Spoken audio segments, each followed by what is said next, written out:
Hello, everybody, and welcome. So we're just kicking off here. This is a series of webinars that we run here at ProdPad called the Product Expert Series, where we invite, as you might imagine, product experts to come along and chat to us.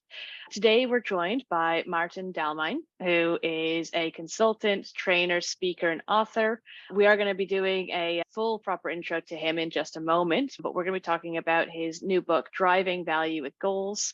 So before we jump in and introduce you to Maarten, I want to tell you a little bit about this tool that we're building. You might be familiar with ProdPad, you might not be, but you definitely should be if you're a product person. It's a tool that myself and my co-founder built when we were product managers ourselves. You might know us as a couple of the founders behind Mind the Product. We needed tools to help us do our own jobs when we were product managers. It was something to help us keep track of all the ideas and feedback and experiments that were winging around us. And so we built something to keep track of it. It was something to help us build our roadmaps every month and to get our teammates on board with it. And so it gave us control and organization and provided a sense of transparency to the rest of our team and created this single source of truth for the product decisions that we're making. And it's now being used by thousands of teams around the world. And it's a tool that you can try completely for free. You don't need a credit card. You don't need to sign up for anything. You can just jump in and play around. We even have a sandbox mode where you can just jump in and start seeing how example roadmap data, lean roadmaps, OKRs, experiments, all this sort of stuff fits together. But you can always jump in and get a demo, and we'll be happy to tell you more. But enough about us. I want to introduce you to Maarten. We have been swapping notes for several years now, all online because we got introduced to each other over the pandemic. I think that's when we started talking, but he had been writing some interesting articles about things like the Now, Next, Later roadmap and how he was using it. And he invited me to write the foreword for his upcoming book, Driving Value with Sprint Goals. So we've had a chance to work together on that, which is great.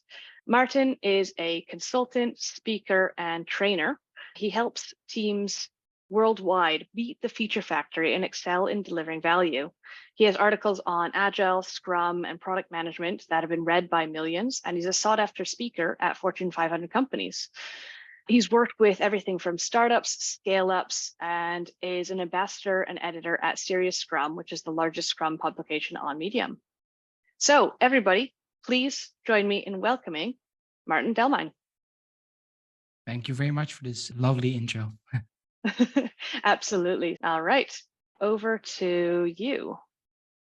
So I'm going to be talking today about driving value with goals, or in other words, how to do better than simply keeping the hamster wheel turning, or to simply do better than keeping that feature factory churning. And I'm going to start by telling a hamster wheel story. So once upon a time, there was a road mapping session, and we had these every quarter. And I really dreaded them. I would wake up with a headache. I would be dreading the day. And I would ask myself, where's my coffee? Because we had to go into meeting rooms for multiple days, talking over and over again about the same things, like looking at data, analyzing, thinking. And if you look at those people, they all look very happy. We were not very happy. We're all pretty grumpy. That's what happens when you put people in meeting rooms for multiple days. And what I wanted to say is there were so many rules for this whole road mapping ceremony. I call it a road mapping circus, actually. Like every item had its own color designation. There were rules for how to formulate the business cases and how to map dependencies. And if more rules produced better roadmaps, we totally nailed it. We were the best of the best. And then that wasn't enough, right? Then we did our job, and then we would be grilled over again by the CEO and domain over, discussing the same things. Like, should we do this first? Should we do that first? And it was just incredibly frustrating ordeal. So we were in the Champions League of road mapping. And if roadmaps that look perfect, like the managers cry with Joe, we were the best of the best. But then, of course, after the first month, we were already behind. Like people refused to help each other because every team had their own roadmap. And then it basically became a contest just to follow the plan was more important than meeting the objective. Because after all, we invested so much in those beautiful plans and everybody loved them. And yeah, You might be thinking this is anecdotal evidence, but I actually spoke at MTPCon London and actually asked the audience, who here has ever delivered everything on the roadmap as expected? There were hundreds of people and nobody said they ever did it. Of course, there were people that have gotten close, but nobody ever delivered anything on it. So it's a common problem. It's not just me. And I call it the planning cycle of madness. And I will try to explain. And at this company I was just talking about, like the hamster wheel, I went through it multiple times. So basically what happens is we fail to meet our plans, roadmaps, and timelines. And then management becomes angry. Our plans suck. We must do a better job planning and predicting. So we'll do a better job this time. We go in our meeting rooms, we spend more time talking and thinking, analyzing, turning over every stone. And then what happens is we overfit our plans. We inject noise and speculation. Our plans become disconnected from reality and rooted in our imagination. And then those plans actually, to the opposite, they become an anchor. They stifle our ability to collaborate in depth. And then we're locked into plans that drag us down. They prevent learning, collaboration, and discovery. And this keeps going over and over again. So in this talk, we'll talk about what can we do about it and why does it happen? So we're swinging for the planning home run, like endless meetings. We're trying a planning home run that we know will never happen. So what should we do instead? And actually, I'm not going to be talking about military history. And before I continue, I would like to stress, I'm not going to glorify war in any way or say that building a software is comparable. But what I do want to say is a lot of the hard-earned lessons that were learned in the military, we can learn a lot from them because they have a lot of problems with planning. So this is actually a German general. And this is a quote from him: "The dream of a perfect plan is the enemy of a good plan." And I think that's very apt for the situation I was just describing. We're so focused at trying to produce this perfect plan that we actually become our own worst enemies. And von Clausewitz actually wrote a book. It's called On War, and he coined a very important concept which affects all of our plans. And he calls it friction. And friction basically is a force that's especially present in war, but also in other complex situations. And it makes easy things difficult. It's basically that distinguishes real war from war on paper. And it could be, for example, that you ask a group of horse riders to go in a certain direction, but it's muddy, so they take 10 minutes longer than arrive. All these little things can have all these unintended consequences that affect your plans. And Stephen Bungay created this really beautiful model. And if you understand this, you can actually explain Agile from first principles. You don't need to talk about the Agile manifesto. If you understand this, then you understand, like, why is Agile important? Why do we need to adjust our plans? So basically, the idea is you have a knowledge gap, which is the difference between what we like to know and what we actually know. So the more friction we have, the more surprises, and it means the more difference there is between what we like to know and what we actually know. So the bigger the gaps are. We have an alignment gap. So if we tell people to do something, they might not do it exactly as expected. So the more friction we have there, that means they're not going to do exactly as what they're told.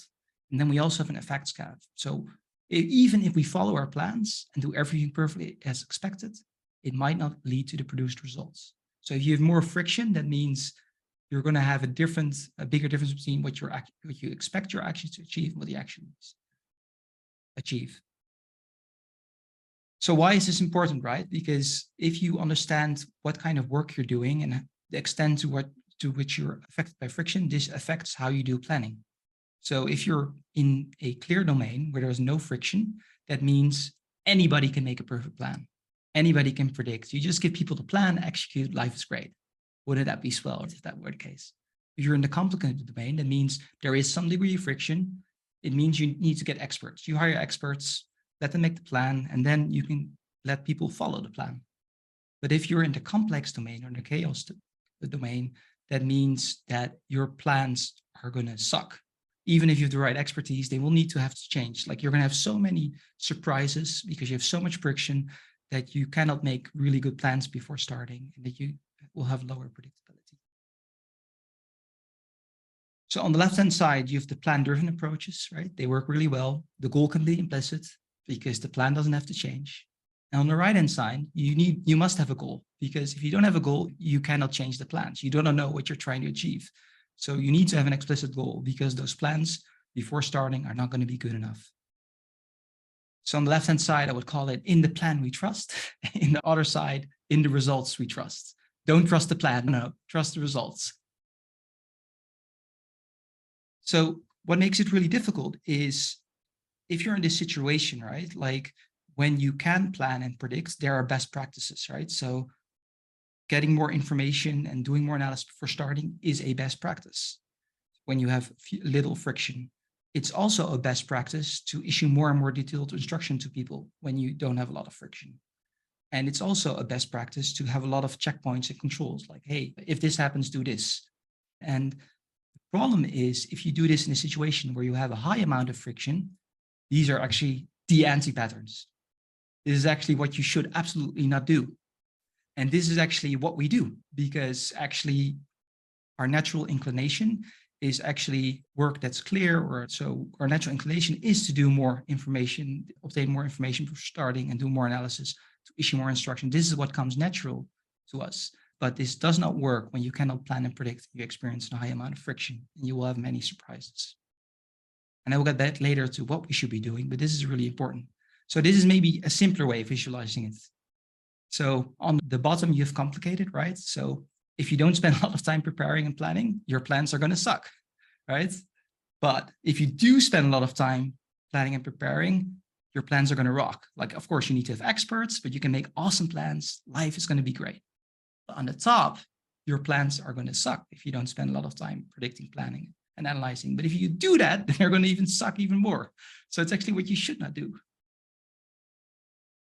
And another way of visualizing it is, so if you're in a situation where it's complicated, there are actually a lot more things that you do know than what you don't know. And then if you do what I call confident planning, let the expert make a plan, do a lot of investigation analysis, what you don't know gets reduced. You will have very few surprises. But if what you're doing is complex, which means a high amount of friction, a lot of surprises, you can't plan to predict, that means if you follow that same approach, you're going to have this little orange box with speculation and noise. You're going to have false assumptions, and you're going to try to make up for things you can't know. And you will have overconfident planning. Your plans are disconnected from reality, and they will be anchored in your imagination. So what should you be doing instead? We should actually start with humble plans. And humble plans are basically plans that acknowledge how much we don't know, how much we still need to discover. As we do the work, we discover what's necessary to succeed.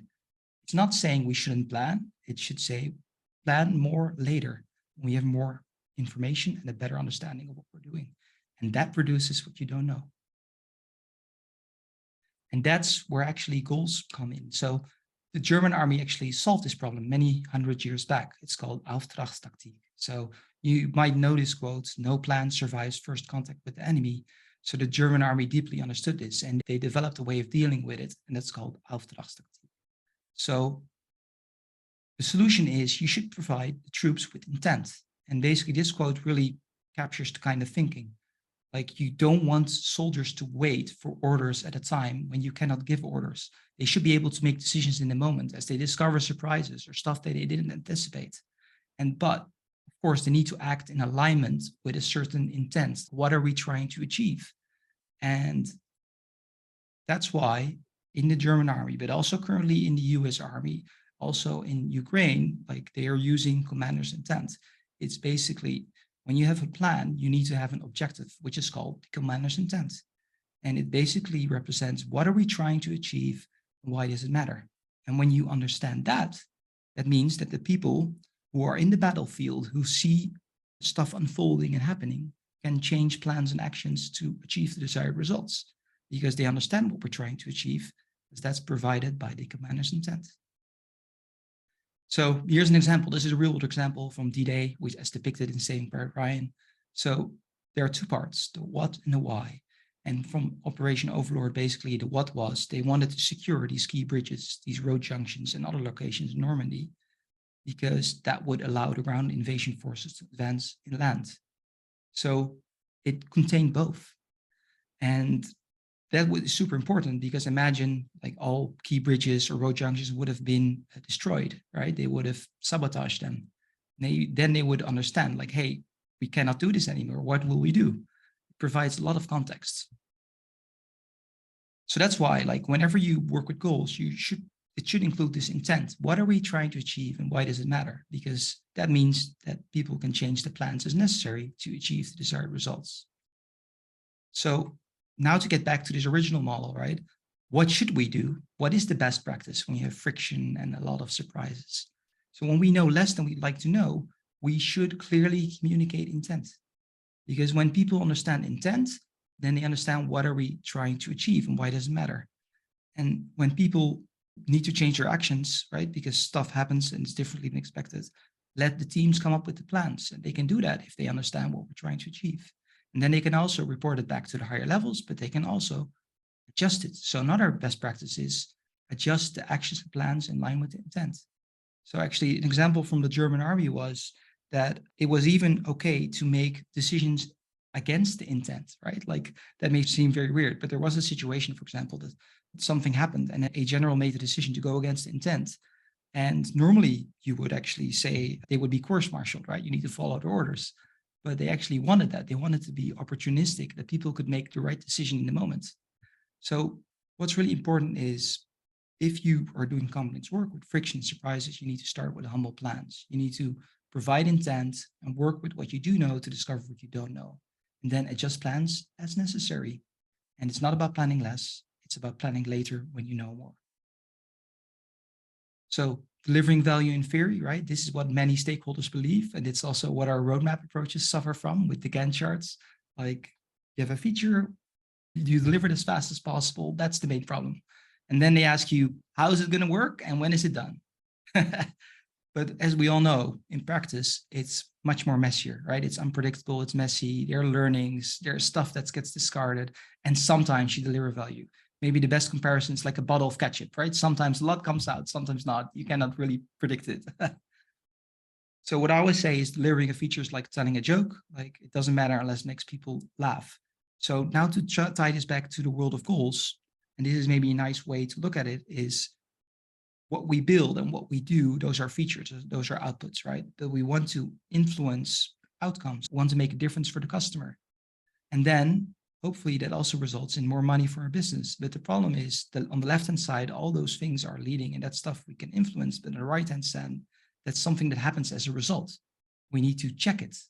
And it takes time and it doesn't happen in 1 week. It's something that may happen over. So you need outputs and outcomes and you need to make the relationship between both. And that's where goals come in.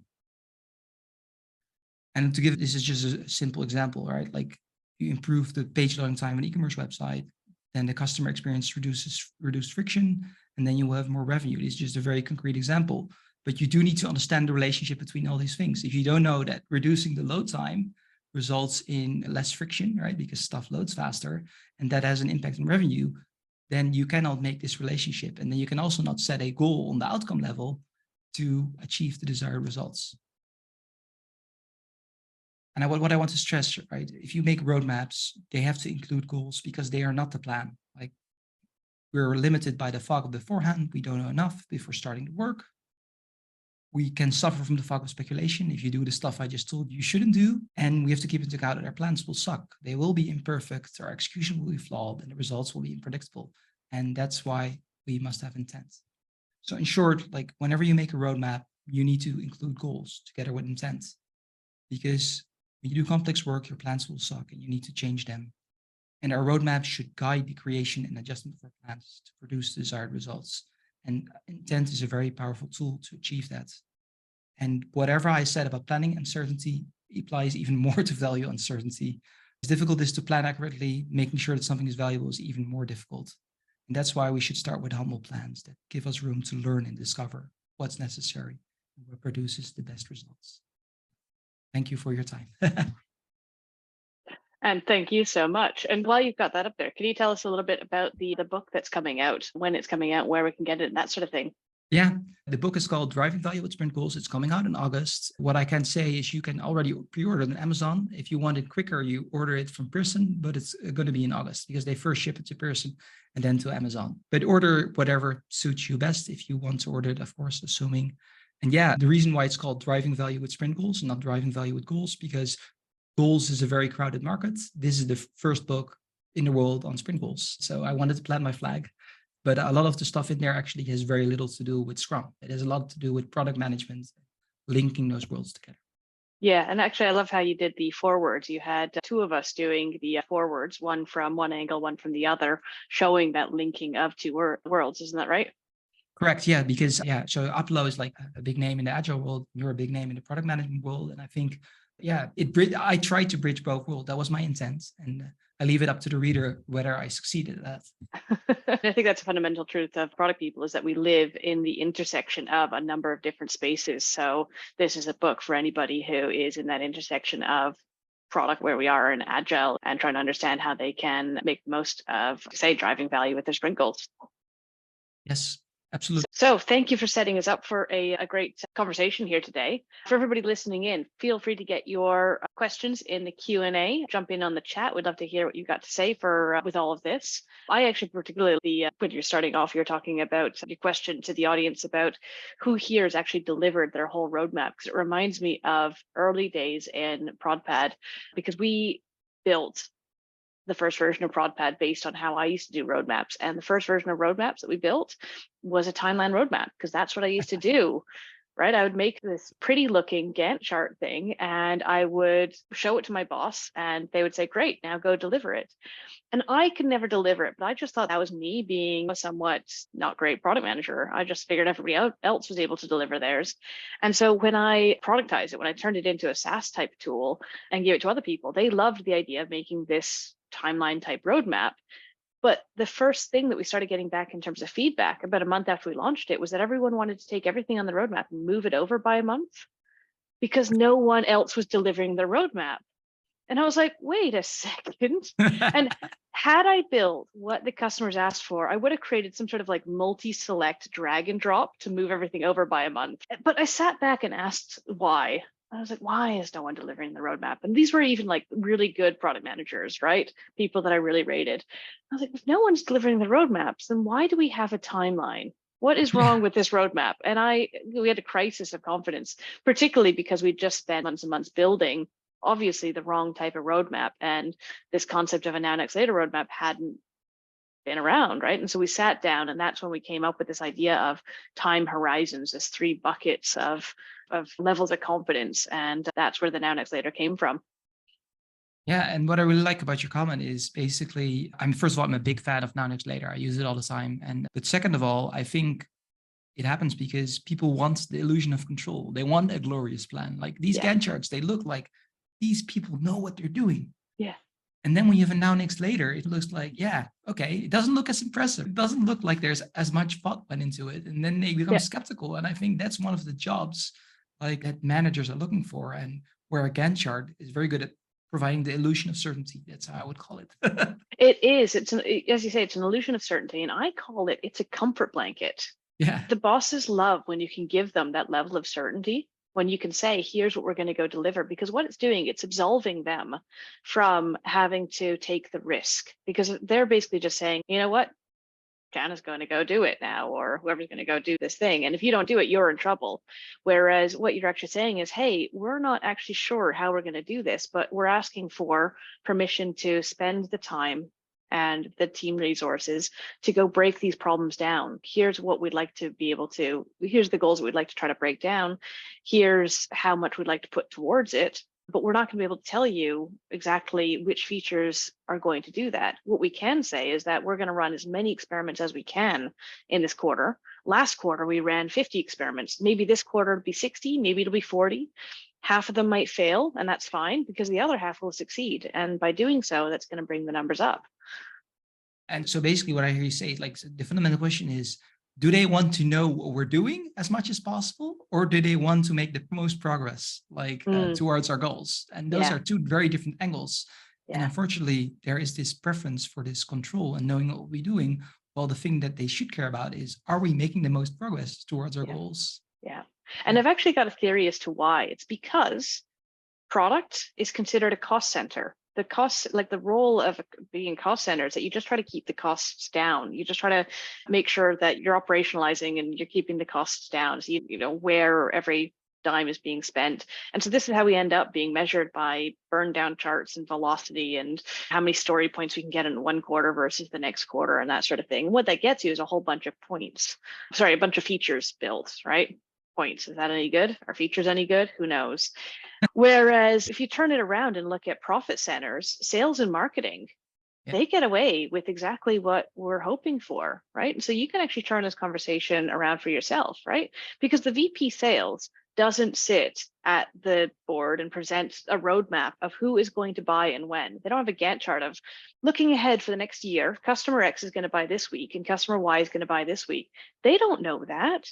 At best, they have, if you've seen a sales pipeline thing, they have a thing that says, a funnel that says, oh, we're 60% sure about these ones and 30% sure about these ones, right? And they're warming up this funnel. And they say that they're going to take the resources, right? They've got a team, it's going to cost a certain amount of money, and they're going to spend the quarter doing a whole bunch of experiments. And by experiments, I mean picking up the phone and calling prospects or doing emails or whatever salespeople do these days. And half of those experiments are going to fail, probably more than half, right? They're going to get hung up on, right? Most of the time they don't get hits, but some of them are going to pick up. Some of them are going to land sales. And so they don't know who, but they can guarantee that if they do enough of this, if they have a process by which they do experiments, then enough people are going to buy and someone's going to buy the big packages by the end of the quarter and by the end of the year, that they have permission to go back and do it again the next time. And we're not asking for anything different. We're just saying, hey, give us some resources, some people to run experiments, give us the space to create the equivalent of our call scripts, our experimentation process, and give us space to run these experiments and let us fail, let us succeed, and let us report back on what worked and what didn't work. But I do think that salespeople do one thing really well, and that's maybe where we can do better. It's results transparency, right? Because like deals closed or not, they're very transparent about that. And I think one of the challenges we have, it's not as black and white as closing a deal with a certain number of euros. Like we're talking about, your product helps a customer to level up, like it makes their life easier. Every situation is different, but we do need to make that transparent. And if we focus on the transparency, like they're doing, then I think you're spot on. That's the way to go. But I think that's what makes it more difficult. It depends on your context, your product. And I also didn't answer that question intentionally in my presentation, but I think, that's the key thing. It depends on your context, what value means and how you can capture that value for the business. Yeah, absolutely. This is why here at ProdPad, we're such a big fan of what we call the completed roadmap, or I've called the validation roadmap. This concept that the roadmap isn't just this forward thinking thing, but actually once you finish something, you move it over to a space where you can say, here's what we have done in the past. And it's not just the things that were completed successfully, it's the things that you tried and even failed on. So you've got this running history of the problems that you tried to solve and what came out of it. It's a little bit like math class where you still get half the points for trying, right? So you can say, hey, we spent a quarter trying to fix engagement and we did all these things and it got worse. But hey, now we know how not to do that. So we spent the next quarter doing all these things and actually got better. And so now you've got this running history of things that works and don't work. And your team learns from that. You get better from doing this process, as opposed to just throwing things at the wall and building features that you never roll back and praying for the plan. Yeah, exactly that. We've got some good questions coming in here from people in the Q&A. Let me get some of those out there. Stephen asked, he said, I think the inclusion of military learning is a fascinating comparison. Militaries have been transforming their processes constantly over the years as technologies come in, much like product managers. Do you have other examples of applicable comparisons? Yeah, so I think as well, I think it's in the Marines, they have the rule of three. So basically, they cascade down, like you have a squad and then there are 3 team members and it's always three. And why is that? If it's more than 3, we cannot remember it. And I think this is also super important when you set goals. Like the biggest challenge I see in organization, they have 100 goals, or that doesn't help. Like you need to focus because people cannot remember more than 3 things. So that's something the military does really well, like in their organizational structure, but as well when they provide intent, it's never more than 3. McKinsey also does this, like 3 bullet points. Yeah, this is not perfect, of course. It's not exhaustive, but yeah, do you want clarity or do you want exhaustiveness? It's not, you have to choose, I think. And this is another example, I think. Yeah, really great takeaways. Thank you. And also, I think there's so much we can learn from other industries about how we do our work. I wrapped my head around how Kanban works by somebody making a comparison to how it works with McDonald's, like the fast food process, like why you wouldn't make 15 more burgers and put 15 more patties on the grill when you've got a backlog of them. Oh, that's why we have whip limits. Another good example from Corona was Yeah. supermarkets. I don't know if they did it over there in the UK, but they limited the amount of shopping baskets to control how many people could come in. At least they did it in the Netherlands. Yeah. So there would just be 20 shopping baskets. And then if they're empty, you're not allowed to go in. That's another example of a Kanban system. Oh, nice. Yeah, that's really cool. Yeah, I love learning from other industries and how it's working in the real world and how it applies to our digital Kanban boards and our digital OKR systems and that sort of thing. Excellent. Very cool. Good question, Stephen. Thank you. Chloe says, thanks for the presentation. What would be some examples of goals or intent at ProdPad for one quarter, the why and the what? This might actually be a question more for me. So I guess you're asking about how this would work within our own team. We're a B2B SaaS company. So the way that we think about things is in terms of how we can get more people signing up, more people sticking around for longer, reducing churn, increasing customer satisfaction. So we've got different goals that happen at different times. We work in sets, what we call tracks, which are 6-week cycles as opposed to quarters, because we found quarters just too long.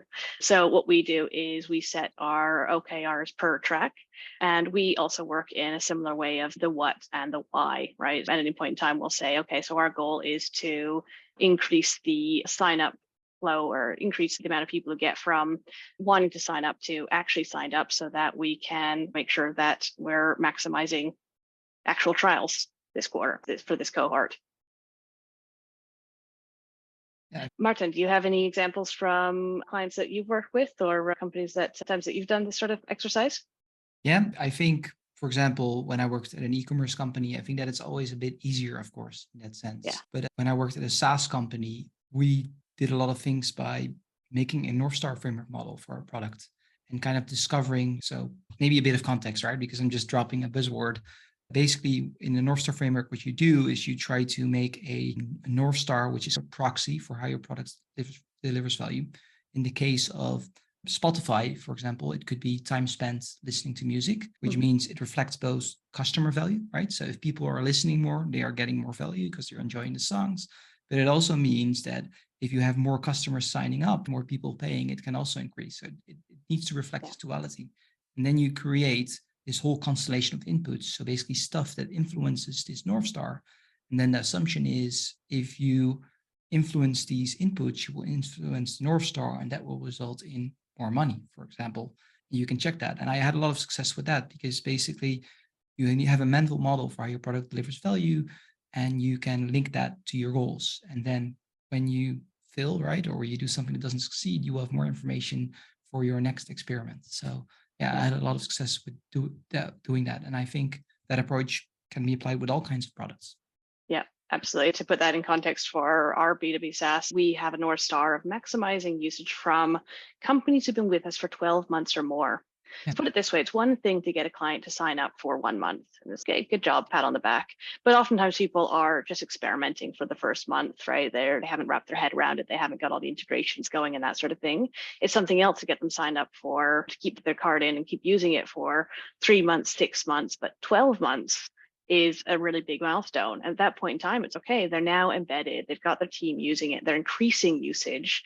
And so that's when we really celebrate. And in order to get somebody to keep using it for a year, it's not just about impressing them from the landing page and the initial onboarding emails and the first demo. It's beyond that honeymoon period, right? You've got to build a really great product. And so we've got the whole team thinking of ways that they can build a great onboarding, but also build a great post-sales experience, build a great post-sales experience that lasts for months and months and months, and just making sure that the app is secure and stable, and building features that help support product managers who are using it, who are getting increasingly adept at using it, more advanced customers, still making sure that we're onboarding new customers. So we have this North Star that helps us focus not just on getting new customers, but making sure that we're keeping the old, which has been a really healthy goal for us. So I really like the idea of having a North Star and then everything cascading from that. And that's what the OKRs system classically helps to do. Somebody anonymously asked, now, next, later is indeed the best way for a product manager to describe the steps in the plan and deliver value. However, working with stakeholders outside product requires talking about timelines and setting clear expectations, which is usually done via a Gantt chart type roadmap. How do you approach this need? Yeah, I think it's very important to engage in a dialogue, like why do they have this need? Where does it come from? And start talking about it. This whole presentation was basically about that, why it isn't possible, right? And I think you have to take them along this journey. You cannot provide that certainty. Let's say you have a wedding 1 year from now. Somebody asks, can you predict with 100% confidence it's going to rain? No, you can't, right? So you always need to have a plan B. And I think that's the same thing here. And I think it's important to talk about that.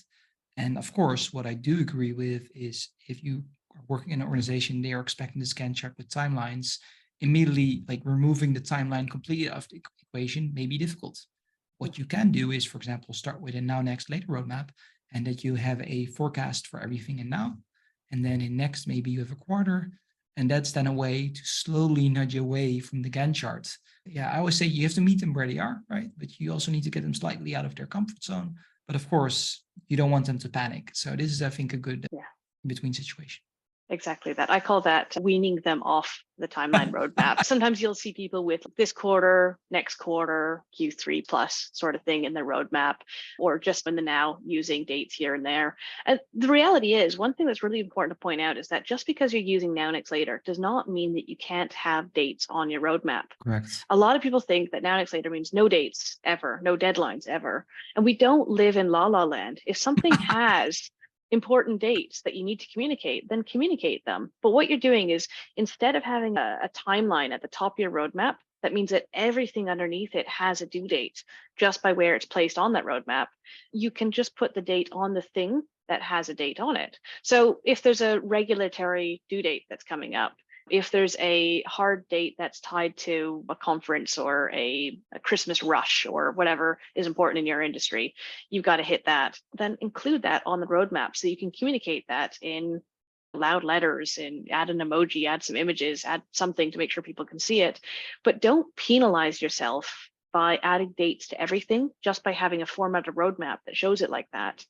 People just assume that they should have a timeline roadmap because that's what people think roadmaps look like. But if you actually take away that and say, what we're trying to do is understand what we're spending our resources on and when, then a now, next, later roadmap does that. It tells you the order in which you're tackling things, how big each thing is, relatively speaking. You're putting as much information as you have for each one, why you're doing each one, what sort of things you're going to tackle as part of each one, if you have that much information. And if there are dates, if there are dependencies, if there are milestones, you're putting that on each card, each area of the roadmap as appropriate, but you're not putting in anything that you're making up, which unfortunately with any timeline roadmap, you're making up something somewhere.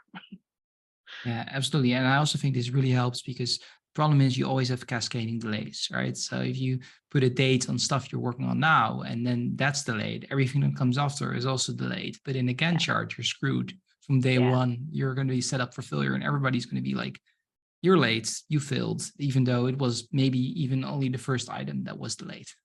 Yeah, absolutely. Now, the other thing is when moving away from a timeline roadmap, there might be different people who get upset for different reasons, right? Like I said, it's a comfort blanket. Some people are used to seeing the timeline roadmap. They like seeing it that way. Some people, it might be investors, it might be customers, it might be salespeople and marketing people. They all have different reasons why they might have been comfortable with that old version. But I can tell you that there are ways to handle their objections and to work with them and work them around to using the now, next, later. I'm not going to go into those specifically unless somebody has a particular stakeholder that they want to talk about. I'm always happy to talk about this in lots of detail, but I will share a guide that I've written in the chat here, which is it's a 6-page guide. And the last page is literally about how to deal with tricky stakeholders and how to get them on board with the now, next, later roadmap.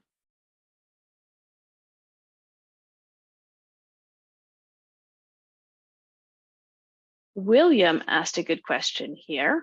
How, you see, considering companies that are still doing annual planning, I think this might be similar to the last question. How have you influenced leadership to change from features delivered by end of years to goals achieved by end of year? I think it's a great question. Yeah. So what I think is really important is when you're doing timeline roadmaps, it probably also means, usually in my experience at least, there's not a lot of discovery happening. It's a lot of like somebody says we have to do something, so we do it.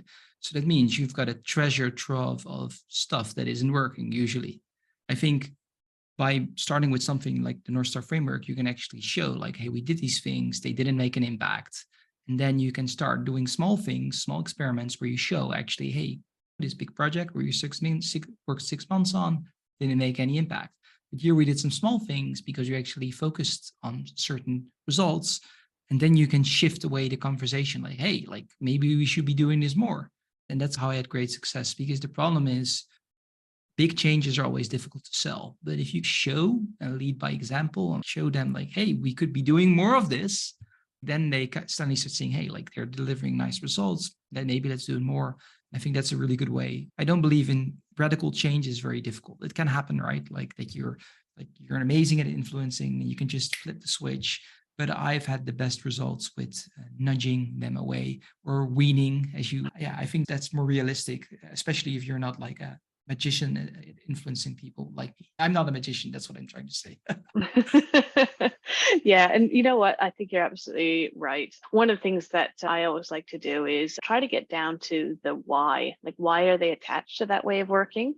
What is it that they are trying to do? Is it that they assume that if you write out this list of features, then it will magically be done? Because again, you're not a magician, and they should be able to see that past results, you made a roadmap last year and you weren't able to deliver it all for reasons. And they shouldn't assume that if you made this roadmap this year, it's just going to magically deliver, because things happen, right? Like things do disrupt timelines. And so leadership, what's their role? Their role is to try to get the best ROI out of the team, right? Their goal is not to just build a whole bunch of features. So if they're trying to get the best return on investment out of the team and improve the prospects of the business, then you can show them how you can best help them do that by being goal driven. Point out that if they're asking you to work in this project mindset, spending all this time planning stuff, show them that you're having to add buffer just to make up for this way of working. Show them that it's slowing you down, it's adding in extra time, it's making things more difficult to build. It means that you're not having time to do rework, so there's more tech debt. Developers are miserable. They don't like it. Developers are miserable. Yeah, there's so many downfalls, right? Point out all these things that aren't going to work in their favor and how it's not good for business, and That's a good point out point. the risk that they're putting the business in, right? Because they speak in terms of risk and reward, right? Like they've got possibly a portfolio, a team, a series of teams, and they want their teams to do well. And if you're saying, hey, you're putting your investment at risk, you're putting your career at risk, you're putting your name at risk if your teams do not perform well, here's how we can perform better. And it's not like you're the first team to do this, right? There are lots of case studies out there of companies who have moved to leaner ways of working, who move to experimentation ways of working and outperform others who work in this IT mindset, IT project mindset. And so you're not asking to reinvent the wheel, you're asking to work in a known proven way that is likely to result in better results. Absolutely. It just doesn't offer the same comfort for many. And that's the biggest, I think. Yeah. Yeah. Sure. It's uncomfortable. Most of the time, they're not doing it out of spite. So it's an uncomfortable conversation, but usually not an impossible one. Not to say never, though. I do understand that sometimes it just becomes impossible, and I do get that, and I empathize with folks in that situation. Justin's asked a good one here. How would you translate this into writing key results? How do you quantify these types of goals? Yeah. So basically, if we're talking about OKRs, right? So you have the objectives. So it's like answer, what are we trying to achieve and why does it matter? But how do you make it tangible, right? And those are like the steps, the things, for example, in the Northstar framework, the kind of stuff we're trying to influence, like what are the outputs that drive certain outcomes? What are the experiments we're going to do? I think that's what kind of should be in the key results. Like we're trying to influence these outcomes and we expect them to achieve this. Yeah, I think that's how should be done.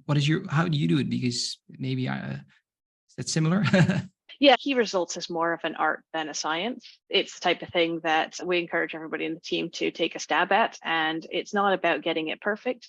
It's about setting a goal, something that you can measure by, and so that you can report back on and say, hey, this is what we thought we could change. This is how we were able to report on it. And this is what we actually got out of it. And as long as the objective is directionally right, then as to how much they've set the key results, as long as they're not going wildly like way too small, and you should have a gut feel for that, and they're not going wildly way over the top, and you should have a gut feel for that. And even if they do get it wrong, you'll get it right within the next couple of quarters. What you're actually doing is like you're setting the axis as to what they're going to be measuring it by. So you say, oh, well, we think we can do this, and then over the course of the quarter, you see the numbers creep up.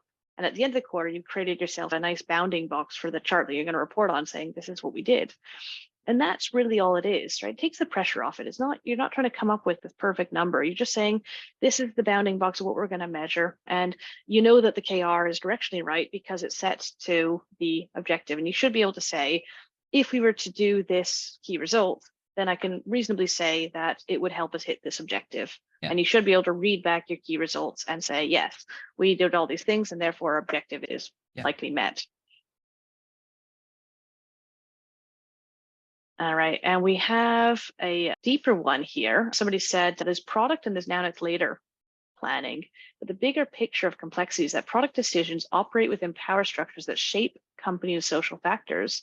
The stakeholder and user needs change. New solutions often emerge along the way. The next is always in flux, and pretending that it isn't feels a little bit like self-deception. Can you have humble planning that accepts and embraces these political, social factors? Okay, I want to make sure I understand the question, because the way I read it, and it could be wrong, is basically stuff emerges. And if that's the case, that's exactly what I believe humble planning is good for. It's about allowing this emergence. It's about not making plans that you assume you know everything. It's about the way I call it, every step you take shapes the way.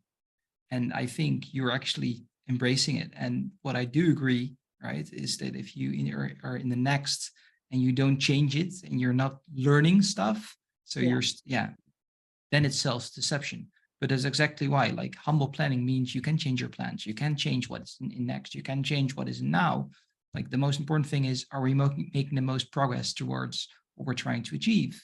That's leading. And the plan is up for anything can change as long as it helps us meet our goals. Yeah, perfect. I like that quote, every step you take shapes the way. I like to see product management road mapping as like this new shore you've stepped on, and you've got to make your way to this distant mountain in the distance. And the best teams are the ones who work together to say, here's what I can see now, and here's what we think are the next steps. And as they take each step, they regroup to say, okay, here's what we just did, and here's what we think is the next best thing. And they remap their path together to find the best route forwards.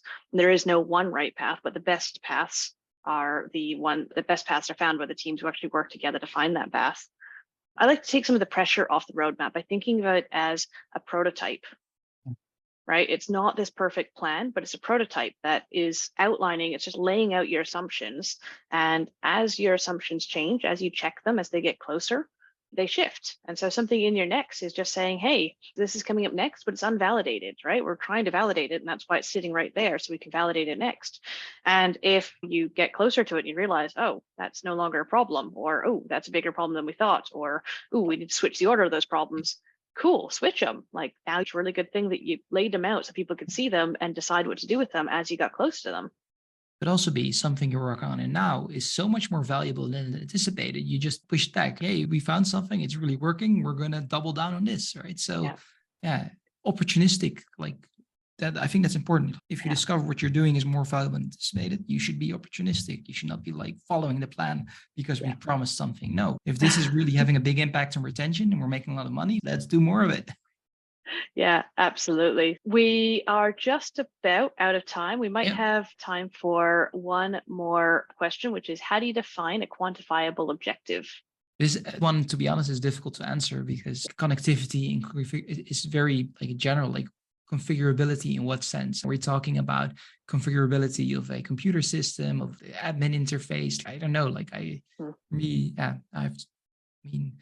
don't know if Eleonora can elaborate, but I don't know if we have time for that, but it's difficult to answer, to be honest. Then I'm just going to answer a too hypothetical question, to be honest. So I think we're down to the right answer for in product management, which is it depends on the context of what it is that you're trying to answer or what you're trying to make quantifiable. It depends on the context. And sorry, I won't be able to have a clear answer on that. But yeah, good question. And thank you so much for answering the questions that we've tackled today. I'm just going to get the screen back up here again because I want to say a big thank you to Maarten for jumping in for his presentation and his questions today. Thank you for taking the time to chat with us today.